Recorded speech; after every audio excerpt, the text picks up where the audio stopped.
gracious, the most merciful, मोहतरम सामईन किराम, stage पर मुअज़्ज़ज़ उलमाए किराम और इस बस्ती के हमारे इस प्रोग्राम में शरीक हुए हमारे सनातन धर्मी भाइयों, आज 15 अगस्त का दिन है। ये दिन आज से 75 साल पहले हमारे लिए बहुत सारी खुशियां लेकर आया था।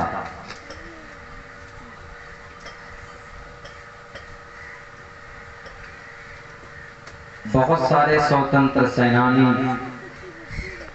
और बहुत सारे मुजाहिदीन, बहुत सारे शुहदा की कुर्बानी के बाद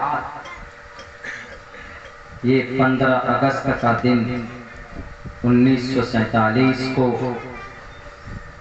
हम लोगों को मिला।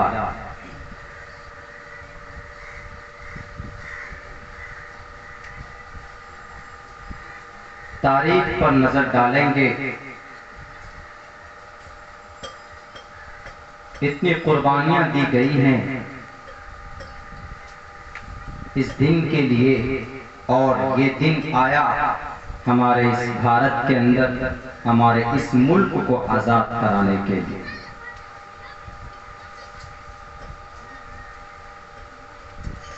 इस तरह का प्रोग्राम हमारे गांव समाज में, खुसूसन तालीमी इदारों में होना चाहिए। मुझे याद है कि मैं अब से 4 या 5 साल पहले इसी इदारे की फाउंडेशन डे पे,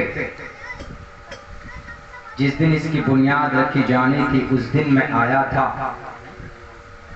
हमारे मोहतरम जनाब ईसा नोमानी साहब, उन्होंने मुझे याद दिलाया। हालांकि मेरे सामने मेरी तबीयत की हालत आप लोग जान चुके, मगर इन्होंने कहा कि बहुत पहले आपने एक इदारे की बुनियाद रखी थी 4-5 साल पहले। उसी इदारे में 15 अगस्त के दिन हम एक प्रोग्राम करना चाहते हैं, आपको शरीक करना चाहते थे।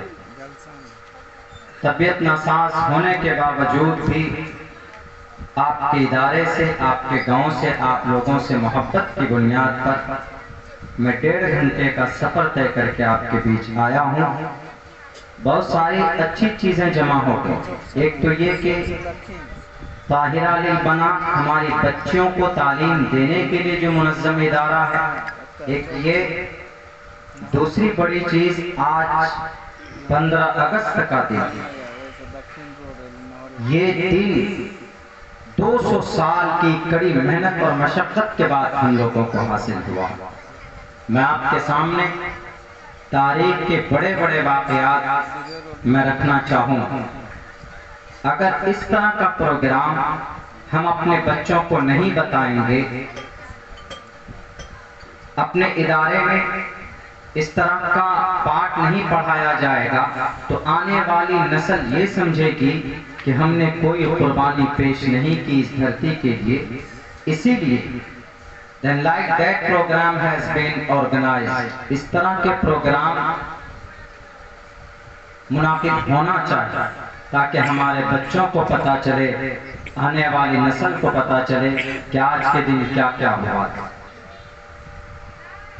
15 अगस्त में सिर्फ ये नहीं कि हमने झंडा तोलन कर लिया, झंडा फहराया, बल्कि इस दिन, ये दिन हमें कैसे कैसे, कितनी कठिनाइयों के बाद हमें मैसर हुआ, हम और आप अंदाजा नहीं कर सकते। हमारे भारत के अंदर बहुत सारी प्रॉपर्टी थी, दौलत बहुत थी यहाँ पर। इस दौलत के ऊपर अंग्रेज की निगाह थी, तो अंग्रेज ने 1600 ईस्वी के अंदर, मैं तारीख आप लोगों के सामने रखने जा रहा हूँ। 1600 ईस्वी में अंग्रेज सूरत, गुजरात, ईस्ट इंडिया कंपनी के नाम से अपना कदम जमाना शुरू किया। जो भी उसके हरबे और चालें, जो भी कोशिश थी उसकी, वो करना शुरू किया इसके ऊपर कब्जा करने के। उस वक्त यहाँ पर मुस्लिम हुक्मरान थे। अंग्रेज से पहले इस देश में राजा महाराजा रहा करते थे। कुछ दिनों तक मुस्लिम राजा रहते, फिर उसके बाद कहीं कहीं किसी इलाके में हिंदू महाराजा रहते। तो ये राजाओं का सिस्टम पहले चलता था। उसके बाद जब अंग्रेज आए, कब्जा शुरू किया, कलकत्ता बंगाल तक पहुंचे, तो 1755 के अंदर सबसे पहला मुकाबला बगावत जिसने शुरू की, तो उस बहादुर का नाम सिराजुद्दौला के नाना। उन्होंने सबसे पहले अंग्रेज के हेड ऑफिस को तोड़ा कलकत्ता। उसके बाद जब उनका इंतकाल हो जाता है तो 1757 में नवाब सिराजुद्दौला मुकाबला करते हैं अंग्रेज से कि तुम हमारे इस देश में क्यों आए, क्यों तुम कब्जा कर रहे हो, हम तुम्हें यहाँ पर यहाँ का जागीरदार यहाँ का होने नहीं देंगे। तिजारत करने आए हो, तिजारत करो, अपने काम से काम रखो, हम इस पर कब्जा नहीं होने देंगे। 1757 के अंदर सिराजुद्दौला अपने ही करीबी चीफ जो मुशीर थे, अपने लोग थे, उनकी गद्दारी की वजह से अंग्रेज से हाथ मिलाया। वो मुर्शिदाबाद के प्लासी की जंग में शहीद हो गए। अंग्रेज बंगाल पर कब्जा करना अंग्रेज के लिए आसान हो गया। उसके बाद छोटी छोटी जंग होती थी अंग्रेज से हमारे भारतीयों की, मगर जीत नहीं पाते थे। 1799 में एक मुजाहिद पैदा हुआ मैसूर में, जिनका नाम हम और आप टीपू सुल्तान शहीद रहमतुल्लाह अलैह के नाम से जानते थे। आजकल एपिसोड बना है टीपू सुल्तान के नाम पर। उस एपिसोड में उनकी दाढ़ी नहीं दिखाई, हालांकि मौलाना हुसैन अहमद मदनी रहमतुल्लाह अलैह लिखते हैं कि टीपू सुल्तान की कभी तहज्जुद की नमाज फौत नहीं हुई, कज़ा नहीं हुई, कसरत से पढ़ते थे। अंग्रेज राजाओं को, बादशाहों को दौलत का लालच देकर और दूसरी चीज ऑफर करके उन्हें अपने कब्जे में करते थे। मगर जब टीपू सुल्तान की बारी आई तो अंग्रेज ने कहा भी कि टीपू सुल्तान, जो आपको चाहिए हम देने के लिए तैयार हैं, मगर आप हथियार डाल दीजिए। तो टीपू सुल्तान ने उसी वक्त कहा था, हम और आप अच्छी तरह जानते हैं कि शेर की एक दिन की जिंदगी गीदड़ की 100 साल की जिंदगी से ज्यादा बेटर होती है। हम तुम्हारे फीके फेंके हुए टुकड़ों पर या तुम्हारी चापलूसी हम नहीं करेंगे। अंग्रेज, अगर तेरे बाजुओं में ताकत है तो मुझसे मुकाबला करो। मैं एक सच्चा मुसलमान और एक देशभक्त हूं। आज तो राजनेताओं के सदक़े में हिंदू मुसलमानों को लड़ा दिया जाता है, मगर 1799 की तारीख श्रीरंगपट्टनम मैसूर की उठाकर देख लिया जाए तो टीपू सुल्तान ने मुकाबला किया अंग्रेज का, सामने हथियार नहीं डाले, मगर जो गद्दारी नवाब सिराजुद्दौला के साथ की गई थी वही गद्दारी 1799 के अंदर मैसूर के किले के अंदर टीपू सुल्तान शहीद के साथ वो गद्दारी की गई। अपनों ने गद्दारी की, अंग्रेज से जाकर हाथ मिलाया, टीपू सुल्तान शहीद कर दिए गए। उनकी बॉडी पर, उनकी लाश पर खड़े होकर कहा था जनरल हॉर्स, जो इंग्लैंड के अंग्रेजों के कमांडिंग चीफ था, उसने कहा कि आज से ये देश हमारा है, आज से भारत के ऊपर हम हुकूमत करेंगे। क्यों? क्योंकि इस देश का सबसे बड़ा जो शेर था हमने उसको शहीद कर दिया, हमने उसको कत्ल कर दिया। जो लोग बोलते हैं कि आपकी कोई कुर्बानी नहीं, डराते हैं, धमकाते हैं, उनको इस तारीख के ऊपर नजर करने की, पढ़ने और पढ़ाने की जरूरत है। अब देखिए यहां से होता क्या है, दो बड़े बड़े शेर शहीद हो गए, अंग्रेज बाज़ाब्ता तौर पर 1799 के बाद पूरे भारत के अंदर काबिज हो गए। बाज़ाब्ता तौर पर उसकी हुकूमत मुकम्मल वहां से शुरू होती 1700 के बाद। लेकिन ऐसे ही नहीं बैठे, उसके बाद कौन आए मैदान में? हमारे गुरु लोग आए। उस वक्त सबसे बड़े आलिम दीन शाह अब्दुल अजीज मुहद्दिस देहलवी रहमतुल्लाह अलैह दिल्ली में बैठे थे। 1803 की बात, यानी टीपू सुल्तान के शहीद होने के 4 साल बाद 1803 में शाह अब्दुल अजीज मुहद्दिस देहलवी ने कहा कि ये भारत जंग का मैदान बन चुका है।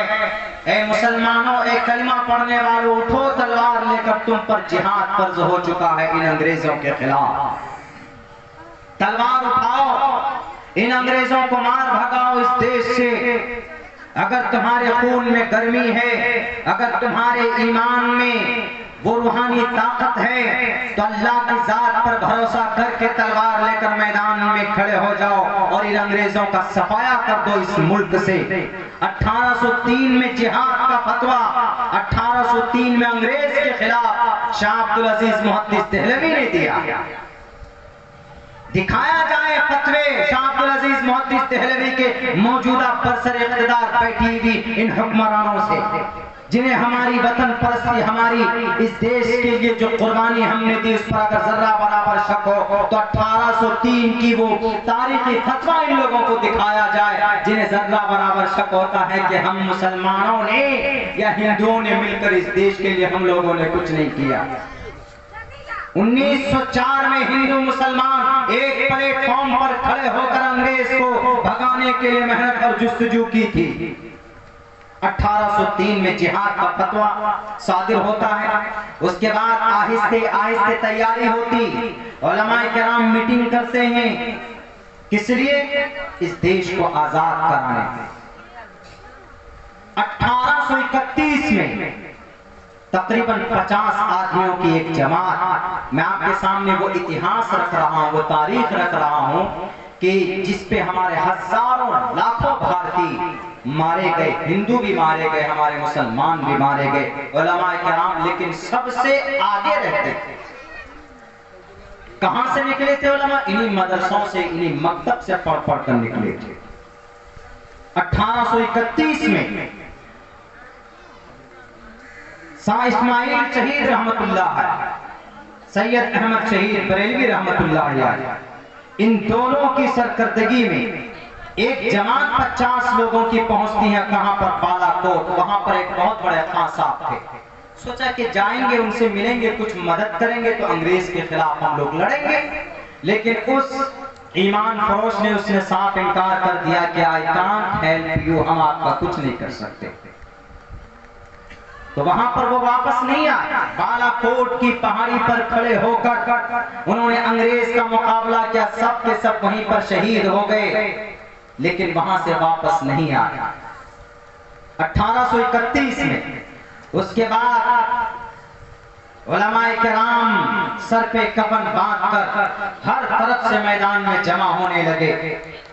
1857 में शामली पानीपत के मैदान में मौलाना कासिम नानोतवी, मौलाना रशीद अहमद गंगोही, इन उलमाए किराम की निगरानी में हाफिज जामिल शहीद रहमतुल्लाह अलैह, प्रोफेसर बरकतुल्लाह, मौलाना जौहर, मौलाना शौकत, ये लोग मैदान में खड़े हो गए, जिसको जंगे गदर कहा जाता है।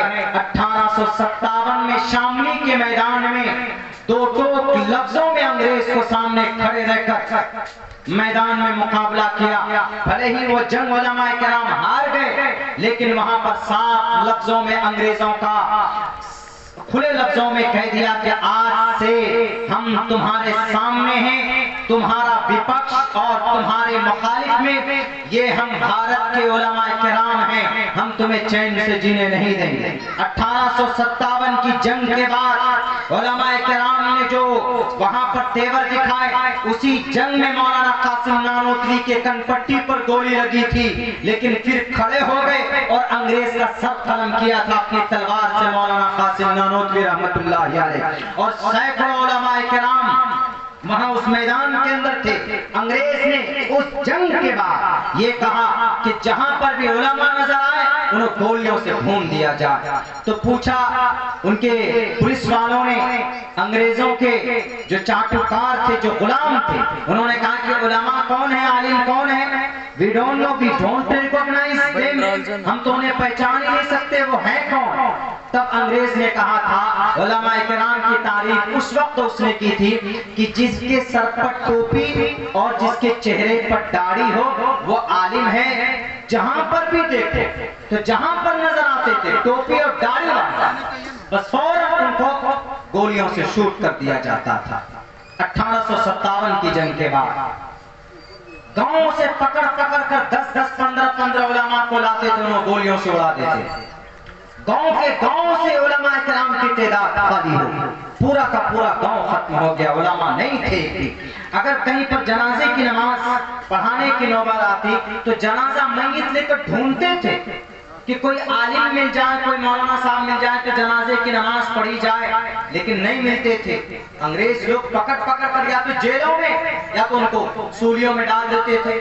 100 आलिम दीन को, उलमा किराम को दिल्ली के अंदर गाय के खाल में लपेट कर, यानी एक तरफ से हिंदू भाइयों के दिलों में नफरत पैदा करना, एक तरफ से मुसलमान रहनुमाओं को पकड़कर आग में डालना। 10-10 उलमा को, 100 आलिम दीन को गाय के खाल में उन्हें बंद करके उन्हें फेंका जाता था आग के अंदर, दिल्ली की गलियों के अंदर। ये टॉमसन की रिपोर्ट आप उठाकर देख सकते हैं। ऐसी दुर्गति हुई 1860 से लेकर 1863 तक, 3 साल में 3 लाख कुरान के नुस्खे चला दिए। उलमा किराम को खत्म करने की एक साजिश और एक तहरीक चलाई गई थी। मेरे भाई 10,000 मदरसे, मकतब, पाठशाले, उनको मलियामेट कर दिया गया था, बुलडोजर चला दिया गया था उस वक्त में। लेकिन फिर भी वो यही कहते थे कि हमारा भारत हम तुम्हारे हाथ में नहीं जाने देंगे।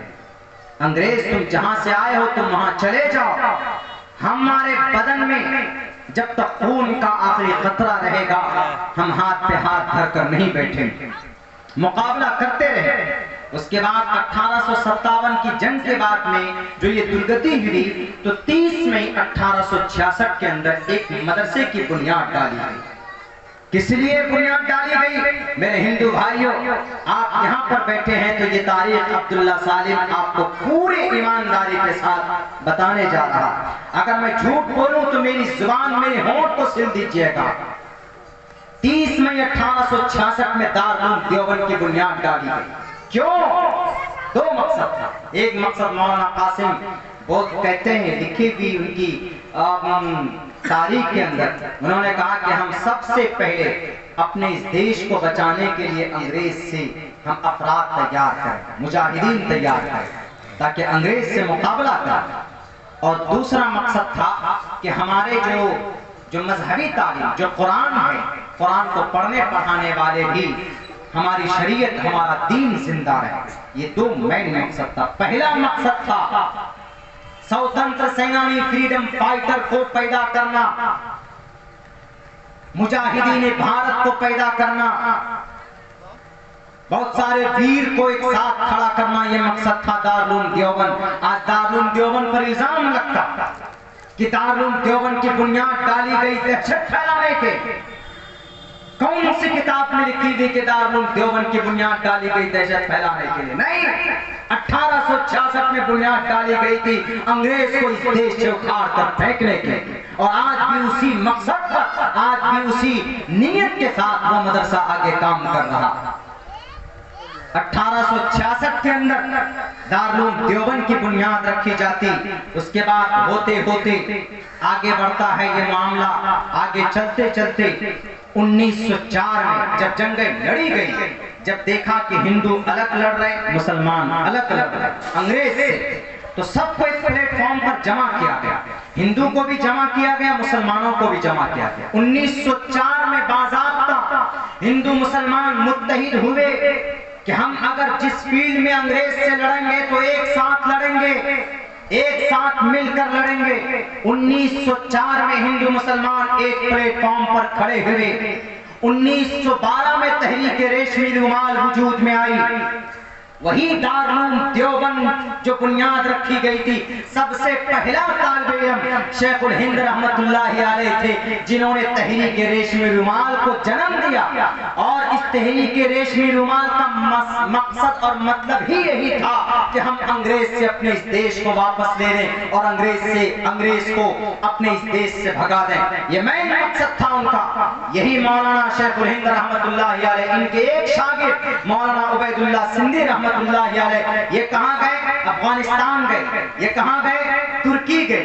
ये कहाँ गए? इराक गए। किस लिए? ताकि इस देश से अंग्रेजों को भगाया जाए। फंडिंग के लिए गए, सपोर्ट के लिए गए, ताकि हमारी भारत की जो पवित्र जमीन है जो अंग्रेज के कब्जे में है, उनसे हम किसी तरीके से ले लें। लेकिन जब अंग्रेज को पता चला, तो अंग्रेज को पता चलने के बाद उस तहरीक रेशमी रुमाल को भी उन्होंने खत्म करने की कोशिश की। मौलाना शेखुल हिंद रहमतुल्लाहि अलैह 3 साल तक माल्टा के अंदर उनको डाल दिया जाता। ये जजीरे अंडमान निकोबार आपने देखा होगा, 70-75 तकरीबन 80,000 की आबादी, चारों तरफ से समंदर से घिरा हुआ है, बीच में हमारे भारत का एक छोटा सा हिस्सा है। ये एक छोटी सी टेरिटरी है जजीरे अंडमान निकोबार, वहां पर। उसके बाद एक तंजीम और बनी, जमीयत उलमाए हिंद 1919 के अंदर उलमाए किराम की तंजीम बनी। और इस उलमाए किराम ने भी सर पे कफन बांधा कि नहीं, अंग्रेज से लड़ेंगे, मरते दम तक लड़ेंगे। 1919 में जमीयत उलमा हिंद की बुनियाद डाली जाती। इससे पहले 1804 और 1803 में एक सियासी पार्टी का वजूद होता, कांग्रेस पार्टी का। कांग्रेस पार्टी भी साथ में थे। उस वक्त एक पार्टी और थी, मुस्लिम लीग। उस वक्त भारतीय जनता पार्टी का वजूद नहीं हुआ था। भारतीय जनता पार्टी 1980 और 84 के बीच में इनका जन्म हुआ। कांग्रेस पार्टी का जन्म 1880 और 84 के बीच में इनका वजूद हुआ। 1919 में जमीयत उलमा हिंद का वजूद हुआ। 1924 और 25 में राष्ट्रीय स्वयंसेवक संघ RSS का वजूद हुआ। ये तारीखी बातें आपको इसलिए बता रहा हूँ ताकि आपको पता चल सके कि आज जो हम लोग 15 अगस्त मनाते हैं, इस दिन में हम लोग खुशी से तिरंगा लहराते हैं। कितनी कुर्बानियां हमारे पूर्वज की रही, कितनी कुर्बानियां हमारे इस वीरों की रही, तब जाकर ये देश हम पर आज इस देश के अंदर हम लोग शान के साथ तिरंगा लहराते हैं। उसके बाद फिर फाइनली बीच में कई सारे अभियान चलाए गए। जमीयत उलमा ने एक तहरीक चलाई। उलमा इकराम की जो जमीयत है, उस जमीयत ने एक तहरीक चलाई, अंग्रेज भारत छोड़ो, हिंदुस्तान छोड़ो तहरीक चलाई। उसी तहरीक में और भी सारी तहरीक चली थी, तहरीक खिलाफत चली, बहुत सारे हिंदू भाई शरीक हुए थे। सबका एक ही मकसद था कि इस देश को अंग्रेज से हम छुटकारा दिलाना चाहते थे कि अंग्रेज इस देश से चला जाए, हमारे भारत के अंदर बस पुरअमन और सुकून की जिंदगी हिंदू मुसलमानों की। फिर आखिर वो रात और वो तारीख और वो दिन आ ही गया। मुख्तसरन मैं बात कर रहा हूँ क्योंकि ज्यादा देर तक हम बात नहीं कर सकते, क्योंकि मेरा प्रेशर भी बहुत ज्यादा लो। तो फिर मेरे भाइयों 1947 15 अगस्त को फाइनली इस देश को आजादी मिल गई। यही 15 अगस्त 1947 में हमारा मुल्क आजाद हुआ था। इसीलिए हम लोग 15 अगस्त के अंदर ये स्वतंत्र सेनानी, उनकी सेक्रीफाइसेस, उनकी कुर्बानियां, बहुत सिर्फ मुसलमान नहीं, बड़ी तादाद में हमारे हिंदू भाई भी, उन्होंने भी बलिदान दिया, उन्होंने भी कुर्बानी दी, तब जाकर ये देश आजाद हुआ। और आज देश को कहां पहुंचाया, आज कहां पहुंचाया इस देश को? बताएगा कोई इस देश को कहां पहुंचा इन राजनेताओं ने? मैं राजनीति से जुड़ा हुआ, मैं जानता हूं राजनीति की जुबान क्या होती। बहुत सारे हमने व्हाट्सएप फेसबुक के अंदर भी देखा, राजनीति में बाप बेटे की बात का भी भरोसा अगर यकीन और विश्वास दिलाए तो नहीं करना चाहिए। राजनीति का यह अर्थ होता, हमारे भारत के और हमारे इस गांव के लोगों, राजनेता कोई भी राजनीति किसी का सगा नहीं होती। उनका मकसद, उनका मिशन जहां पूरा होगा, अगर 10, 15, 20 आदमियों को शहीद करके, कुर्बान करके, उनका खून बहाकर अगर किसी को गद्दी मिलती है तो वो गद्दी हासिल करने के लिए किसी के भी खून करने से गुरेज नहीं करते। आज राजनीति की ये दिशा बना दी, इस देश की हिंदू मुसलमानों को लड़ा दिया, हिंदू को मुसलमानों से, मुसलमानों को हिंदू से दूर कर दिया।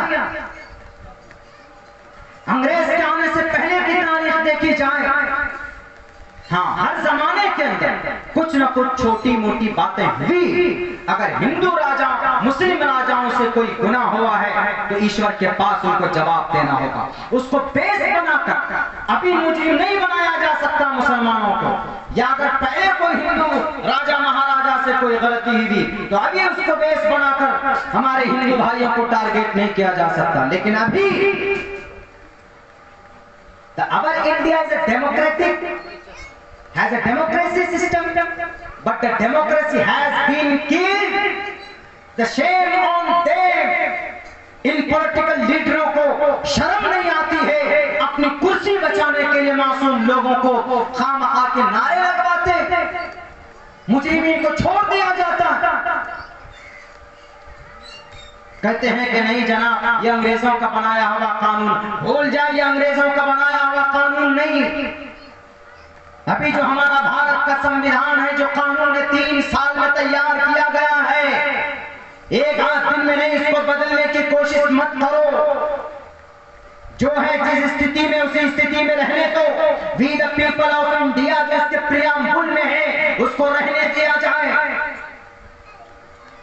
Right to expression, right to speak, सारे राइट्स उसमें फंडामेंटल राइट्स बयान किए गए। हिंदू भाइयों को उनका अधिकार दिया जाता है, मुसलमानों को मुसलमानों का अधिकार दिया जाता है, और हर किसी का एक लक्ष्य है, हर किसी का एक हक है, हिस्सेदारी है, हर किसी को सुकून और चैन से जीने दीजिए। लेकिन इन राजनेताओं को बताने नींद नहीं आती, जब तक दंगा नहीं होगा, जब तक कहीं पे झगड़े नहीं होंगे, तब तक इन लोगों को ऐसा लगता है कि हम राजनेता ही नहीं कहलाते।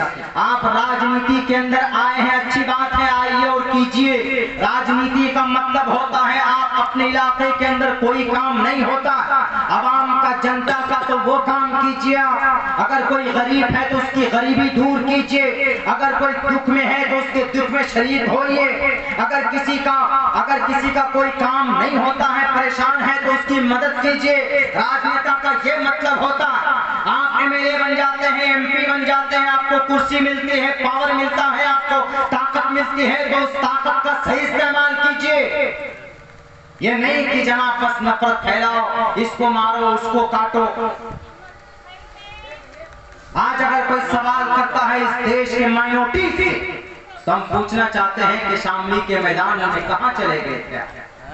आज अगर कोई पूछता है माइनॉरिटी से, तो हम पूछेंगे कि नवाब सिराजुद्दौला जब शहीद किए जा रहे थे उस वक्त आप कहां थे। उस वक्त तो इन फिरका परस्त लीडरों का, फिरका परस्त ताकत का तो वजूद नहीं था।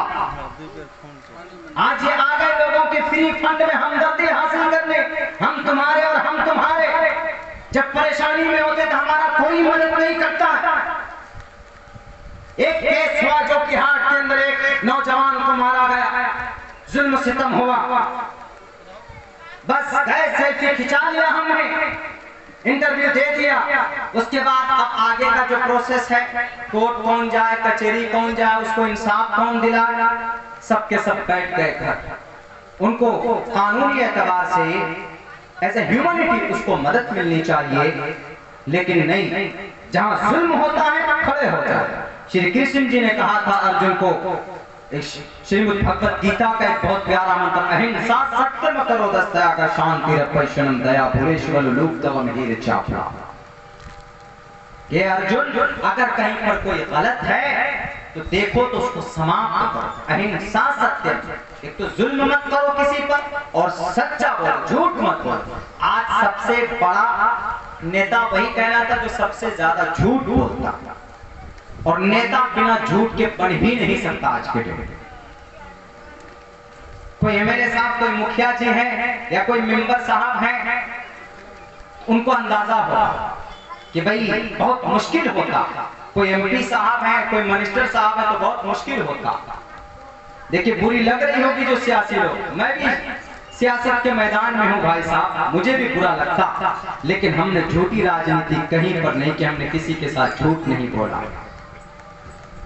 हमारे इलाके में एक लड़के की हत्या, उसका पोस्टमार्टम हो गया, उसका एफआईआर नहीं हो रहा था, पता चला कि ऊपर से दबाव था। तो हमने कहा पुलिस वाले को जाकर के, हमने कहा कि सर बॉडी लाश यहाँ पर रखी हुई है, आप इसका एफआईआर क्यों नहीं ले रहे? तब वो जाकर बोलता है कि मौलाना ये तो अभी आप आए हैं, हम पर तो 2 बजे से प्रेशर है कि एफआईआर इसका आज नहीं बुक होना है, इसका कल केस बुक होगा। बैरकैट जो भी बात हुई वो हुई, लेकिन ये था पूरा कि अगर किसी का मर्डर होता है, चोरी होती, कोई घटना होता है, तो फौरन उसका अगर वो एफआईआर कराने जाता है तो पुलिस वालों की great responsibility of the police department, हमारे भारत के पुलिस डिपार्टमेंट की जिम्मेदारी बनती है कि वो उसका एफआईआर करें, लेकिन ऊपर की ताकत नहीं करने देते, मजबूर करते, अरे तुमको ये नहीं करना है, तुमको ये नहीं करना है। अब वो बेचारे सरसोपंच में रहते। हमने कहा कि सर अगर आपने इसका एफआईआर नहीं किया तो मैं यहीं रहूंगा और पूरे जितने भी लोग हैं सबको लेकर यहीं रहूंगा थाने में, बल्कि आप इन लोगों को लेके जाइए। हमने कहा कि सर आपके थाने में रहने का किसी को शौक नहीं, हमारे पास हमारा घर है वहीं रहे, लेकिन इसके साथ ना इंसाफी, उसके साथ इंसाफ कीजिए। तब जाकर उसका बहुत देर में, बहुत 7-8 बजे रात तक जाकर उसका केस बुक हुआ। अभी तक उसके परिजनों को, अभी तक उसके रिश्तेदार को, उसके बच्चों को, छोटे छोटे बच्चे हैं, 2 बीवी है उसकी, एक बूढ़ा बाप है, अभी तक उसको इंसाफ नहीं। 14-15 मुजरिमीन, मर्डरर है। आपसी मामला हो या कोई रंजिश हो या कोई धार्मिक मामला हो, किसी को कानून हाथ में लेने की परमिशन और अलाउ नहीं। लेकिन क्यों? इन लोगों की हिम्मत किसने बढ़ा दी? इन्हीं राजनेताओं ने, जिन्होंने हमारे इस देश की दिशा को बदल दिया। इस तरह का प्रोग्राम होकर बताना चाहिए तारीखी हैसियत। इन राजनेताओं को याद कराओ कि जब कारगिल में हमारे नौजवान लड़ रहे थे उस वक्त तुम एसी बंद अपने रूम में रहते हो। 1757 के अंदर जब नवाब सिराजुद्दौला का नाना अंग्रेज का वो हेड ऑफिस को तोड़ रहा था बुलडोजर लगाकर, जब इस पर पत्थर बरसाए जा रहे थे, तो उस वक्त की तारीख इन्हें बताई जाए, टीपू सुल्तान की तारीख इन्हें बताई जाए, भगत सिंह को फांसी के फंदे पर लटकाया जा रहा था, उनकी तारीख इनको बताई जाए। क्या तो फ्री में तुमको मिल जाती है, लोगों की सहानुभूति, वोट मिल जाता, कुर्सी में बैठ जाते, कम से कम सही भला नहीं कर सकते लोगों के लिए, तो गलत भी मत कीजिए हमारे आवाम के साथ और हमारे हिंदू मुसलमानों के बीच में जो पुराना रिश्ता है, बहुत पुराना रिश्ता, आज नफरत फैलाया गया है, वरना पहले इतनी नफरत नहीं थी हिंदू मुसलमानों के बीच में, जो आज तो दीवार पाट दी गई थी। तुम्हारा मुसलमान तुम्हारा अलग नेता, हम हिंदू हमारा अलग नेता। नेता किसी का सगा नहीं होता है, आपको खुद खड़ा होना होगा, आपको अपना हक लेने के लिए मिलजुल कर रहना होगा। आप अपने समाज में, पंचायत में, गांव में, बस्ती में अगर इन बुराइयों को खत्म करना है तो एक बात मैं कहूंगा आपके इस मंच में, वो ये कि आप लोग अपने बच्चों को तालीम दीजिए। The education is to prepare and to qualify the new generation for participation in the development cultural society. अगर आपका बच्चा पढ़ा लिखा होगा तो आपका बच्चा यूपीएससी में जा सकता, आपका बच्चा आईएएस बनेगा, आपका बच्चा आईएएस कलेक्ट्रेट के सेक्शन में जाएगा, आपका बच्चा बेहतर से बेहतर डिग्रियां लेकर के कोई अच्छा काम करेगा, कम से कम उल्टे पुल्टे नारा तो नहीं लगाएगा। सर पे बांध देते हैं, तरह तरह के कपड़े बांधकर हाथ में तलवार उठा लेते, हाथ में भाला उठा लेते। अभी एक बेचारा रिक्शे वाले को कानपुर में मारा गया, बताइए गुनाह क्या? किसी और ने, वही बेचारा सामने आ गया, उसको पकड़ पकड़ करके मारा, उसकी बेटी उसकी कमर से लग करके, बताइए भीख मांग रही कि हमारे बेटे को मत मार, हमारे अप्पा को मत मार। कहां है ये देश? लेकर जाना चाहते, मरना तो सबको है, पाकिस्तान से परम शांति वम रूपम भयंकर वन्नाज़ियाति गरक़ा वन्नाशिताति नश्ता वस्साबिहाति सबहन फस्साबिक़ाति सबहा। अच्छी आत्मा बनकर रहेंगे तो अच्छी मौत आएगी, बुरी आत्मा बनकर रहेंगे तो बुरी मौत आएगी। And definitely you will go to the hell and नर, यकीनन आप जहन्नम जाएंगे। तो मेरे भाइयों, आज का दिन और आज की तारीख हम सब के लिए बहुत अच्छा और मुनासिब और उम्दा।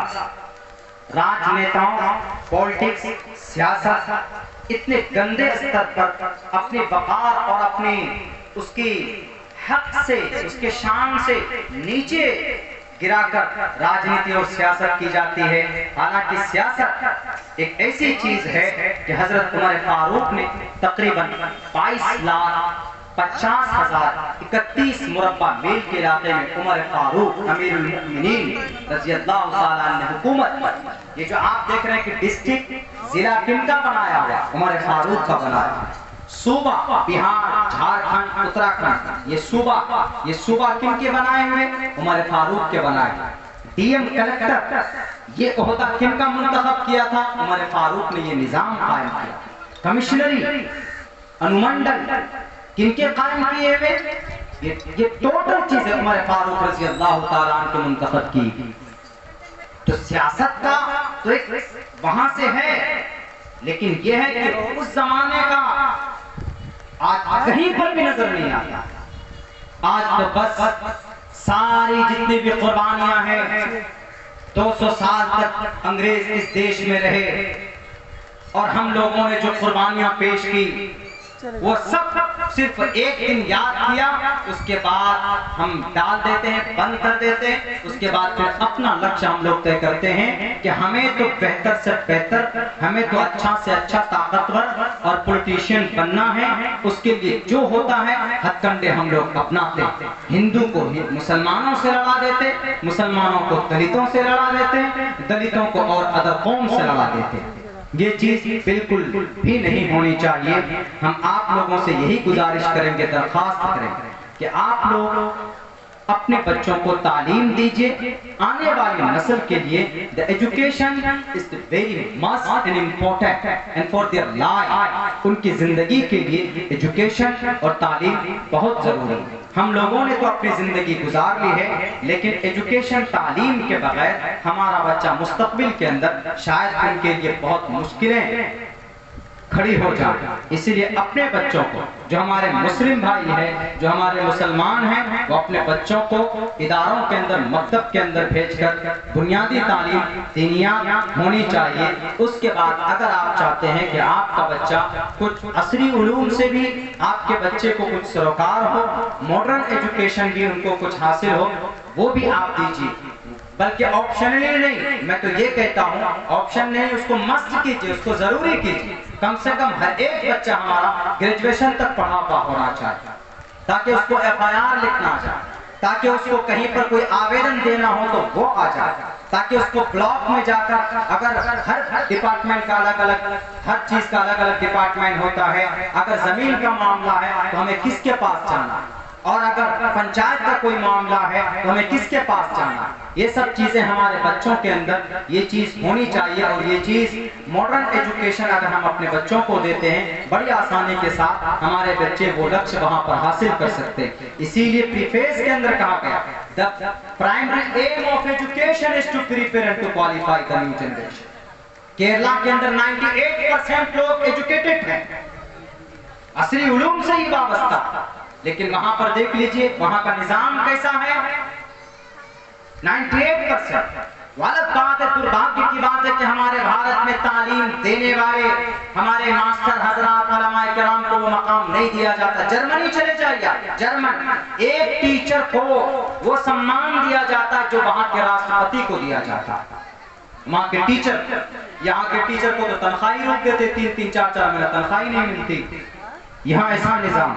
तो ये तब्दीली, ये परिवर्तन बहुत जरूरी है। और अपने बच्चों को भी तालीम के लिए, बच्चों को भी तालीम के लिए इदारों के अंदर ज़्यादा से ज़्यादा इदारे कायम होने चाहिए। ये जो तिरंगा आज भी हम एक स्पीच में भी सुन रहे थे और हमने ये तारीफ पहले भी बयान की, ये जो तिरंगा, ये जो डिजाइन किया हुआ है, ये कलर आप गेरुआ कलर है, जाफरानी कलर, ये सफेद कलर और ये हरा कलर जो है, ये तीन कलर, क्योंकि तीन मेजॉरिटी के लोग ये जाफरानी रंग दर्शाता है हमारे भारत के हिंदू भाइयों। व्हाइट कलर क्रिश्चियनिटीज को दर्शाता, यहाँ इस सिंबल को बताता, और ये हरा रंग ये मुसलमानों को बताता। तो there are 3 types of minorities religious person यहाँ पर रहते हैं। और इस तिरंगे का पता है आपको, इसको डिजाइन किसने किया? इसको डिजाइन एक औरत ने किया, और वो मिसेस सुरैया तैयब जो हैदराबाद से बिलोंग करती हैं, उसका ये डिजाइन किया हुआ जो पास किया गया था पार्लियामेंट में। अपने बच्चों को भी हम तालीम दें, ये हुनर निकल कर अपने बच्चों के अंदर से आता। तो ये तारीफ इस तिरंगे की।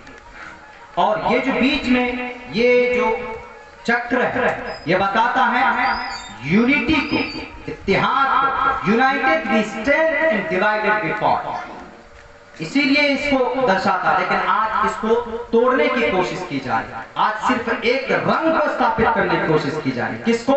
इसको, जाफरानी रंग, कि हम इसको स्थापित करेंगे। इतना आसान नहीं है। लोकतंत्र, राजतंत्र नहीं है, डेमोक्रेसी है, ये डिक्टेटरशिप नहीं चल सकती। इसलिए गुजारिश करता हूँ ये सारी तालीमात हम अपने बच्चों को दें, अपने मदरसों से, मकतब से हमें ये चीज़ें अपने बच्चों को बड़ी आसानी से हम अपने बच्चों को बता सकते हैं। और आने वाली नस्ल अगर हमारी तालीम याफ्ता होगी तो इंशाअल्लाह इस तरह के खुराफात और इस तरह के दंगे फसादात नहीं होंगे। बहुत बहुत शुक्रिया। अभी हमारे बाद में अच्छा मुहर्रम के ताल्लुक से भी हजरत ने बोला, तो मैं 2-3 मिनट बोल दूं।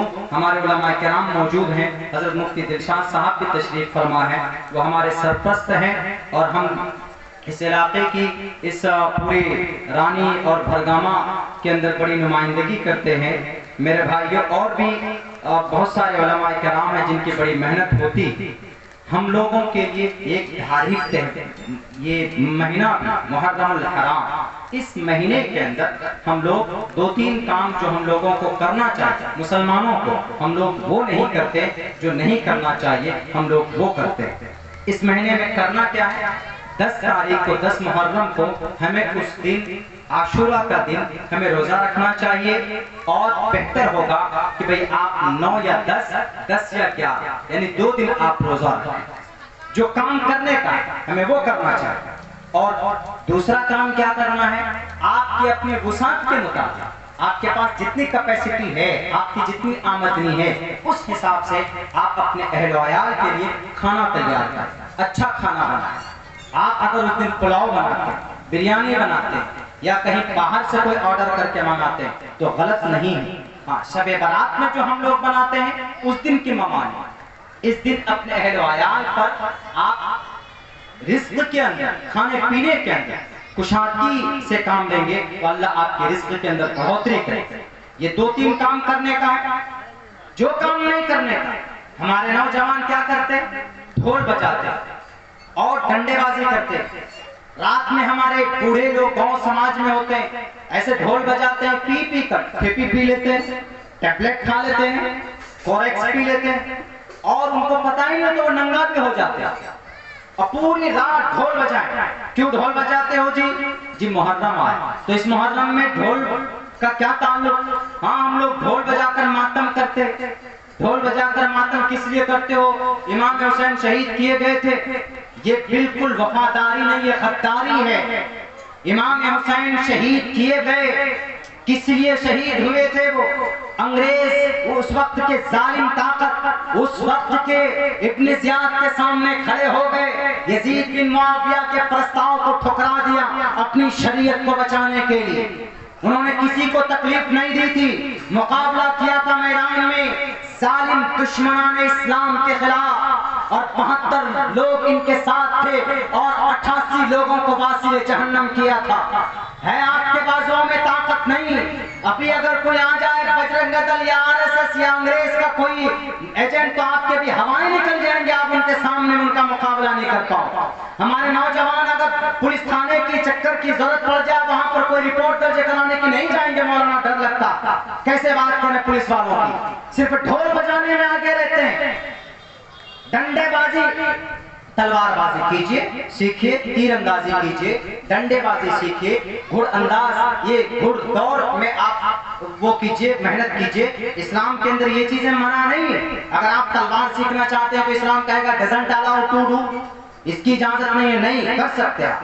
अगर आपको शौक है, मुहर्रम के महीने में ही अगर आप ये करना चाहते हैं तो गांव से बाहर निकलकर किसी मैदान में जाएं, आप वहां पर बैठकर गांव के जो सरकर्दा लोग हैं बैठकर आप तलवारबाजी सीखें। वहां पे इस मौके पर जाएंगे, डंडे लेकर किसी की टीन पे मार देते हैं जोर से, किसी का पेट छोटा मोटा लगा हुआ तो उसको तोड़ देते हैं। कानूनन भी अपराध है और शरीयत के एतबार से इसकी इजाजत ही नहीं। शहादत की वजह से अगर हम मातम मनाते हैं तो अबू बकर सिद्दीक, हजरत उस्मान जिन्नूरैन को दर्दनाक अंदाज में शहीद किया गया। मनाइए उस दिन मातम। अबू बकर सिद्दीक को शहीद किए गए खंजर नेजा मारकर इमाम सैयद शोहदा अल हमजा के जिस्म का मुसला बनाया गया। मनाइए उस दिन आप मातम। क्यों नहीं ढोल बजाते? नहीं, ये चीज नहीं चलेगी, दोहरी पॉलिसी नहीं चलेगी। जो काम करने का है वो काम हम लोग करें और जो काम नहीं करने का है उन कामों से हम लोगों को बचना चाहिए। और मेरे हिंदू भाइयों से आखिर में मैं वही कहूंगा कि श्रीमद् भगवत गीता का वो श्लोक सिर्फ श्रीमद् भगवत गीता में नहीं रहना चाहिए, स्कूलों में लाया जाए। आपका स्कूल चलता, पाठशाला चलता तो पाठशाला में लाया। मैं कहूंगा कि ऋग्वेद यजुर्वेद को पढ़ाने के लिए बाज़ाब्ता पाठशाला कायम है। हमारे गुरु जी लोग, हमारे महाराज लोग, हमारे साधु संत लोग सिर्फ भजन गाने तक महदूद ना रहे मंदिरों में, बल्कि उन्हें आगे निकलना होगा। उन्हें महाभारत क्यों वजूद में आया, रामायण क्यों रची गई, ये हनुमानगंज है। पता हनुमान जी का क्या रोल था?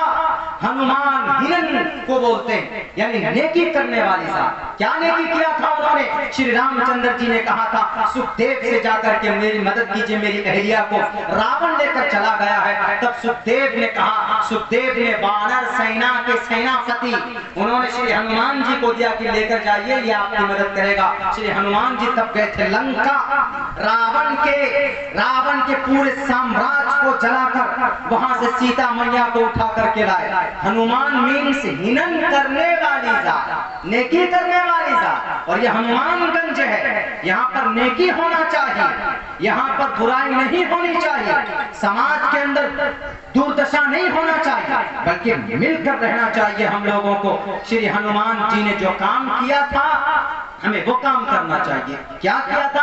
दूसरों की भलाई की। श्री रामचंद्र जी मर्यादा पुरुषोत्तम होने के बावजूद भी, ताकत होने के बावजूद भी हनुमान से उन्होंने मदद दी थी और हनुमान ने मदद की थी। अगर आपके समाज में भी होता है तो श्री हनुमान जी के नाम का भी कम से कम वो रख लें और वो मंत्र बता दे लोगों को, हिंसा सत्यम करोरस्तयागा शांति रपैशनम दया भुलेश्वर रूप दवम हीर चापलाम।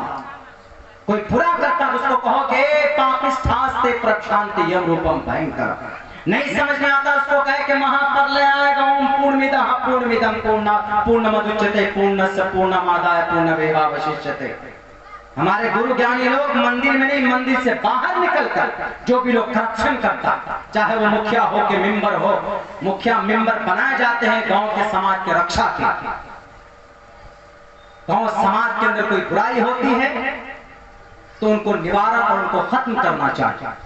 मेरे भाइयों, मेरे साथियों, मेरे हिंदू मुस्लिम भाइयों, मुश्तरका मजमा है। हमने कुरान से भी यही पैगाम आप लोगों को दिया है और हमारे वेदात के अंदर बहुत सारी अच्छी बातें लिखी हुई है, उनको भी खुलकर सामने आना चाहिए।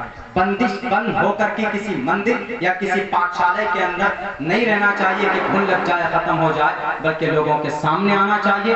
तारीख आपके सामने आई हुई और इस अजान हो रही है, उसके बाद फिर प्रोग्राम का जो निज़ाम होगा ईसा साहब चलाएंगे। इसी के साथ साथ बहुत बहुत शुक्रिया। जज़ाकल्लाह। अस्सलाम वालेकुम रहमतुल्लाह।